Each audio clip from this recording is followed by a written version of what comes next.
Hi bro, free ఉన్నావా? అయితే ఒక్కసారి రామేశ్వరం ఫుల్ వీడియో చూసేసేయి. ఇక రామేశ్వరంకి ఎలా చేరుకోవాలో ఒకసారి నువ్వు ఆన్లైన్లో సెర్చ్ చేసుకో. అలాగే పంబన్ బ్రిడ్జ్ ఎలా చూసుకోవాలో కూడా ఒకసారి సెర్చ్ చేసుకో.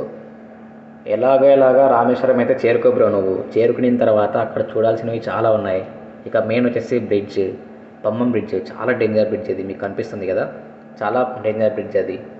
ఇప్పుడైతే కన్స్ట్రక్షన్లో నడుస్తుంది. ట్రైన్స్ కూడా అన్ని మండపం వరకే బుక్ ఆగిపోతాయి. అక్కడి నుంచి ఇక దేవాలయానికి చేరుకున్న తర్వాత ఒక్కసారి దేవాలయం గురించి చెప్తాను, వినండి. చాలా క్లారిటీగా అర్థం చేసుకోండి దీని గురించి. ముందు మీరు చూస్తున్న దేవాలయం రామేశ్వరం దేవాలయం తమిళనాడు రాష్ట్రంలోని రామనాథపురం జిల్లాలోని ఒక పట్టణం. ఈ పట్టణంలో రామనాథ స్వామి దేవాలయం ఉంది. ఈ దేవాలయం 12 జ్యోతిర్లింగాలలో ఒకటి. ఈ దేవాలయం శివుడు జ్యోతిర్లింగంగా కొలవబడుతున్నాడు. జ్యోతిర్లింగం అనగా దీపస్తంభం అని అర్థం. ఈ దేవాలయ ప్రధాన దైవం రామనాథ స్వామి శివుడు. ఈ దేవాలయ గర్భగుడిలో 2 లింగాలు ఉంటాయి. వాటిలో ఒకటి రాముని భార్య సీతమ్మ వారు తయారు చేసిన ఇసుక లింగం, రెండవది హనుమంతుడు కైలాసం నుండి తెచ్చిన విశ్వలింగం. రామేశ్వరం తీర్థస్థలమే కాక ఇక్కడ ఉన్న బీచ్ల వల్ల పర్యాటక స్థలం కూడా ప్రాముఖ్యతగా సంపాదించుకుంది.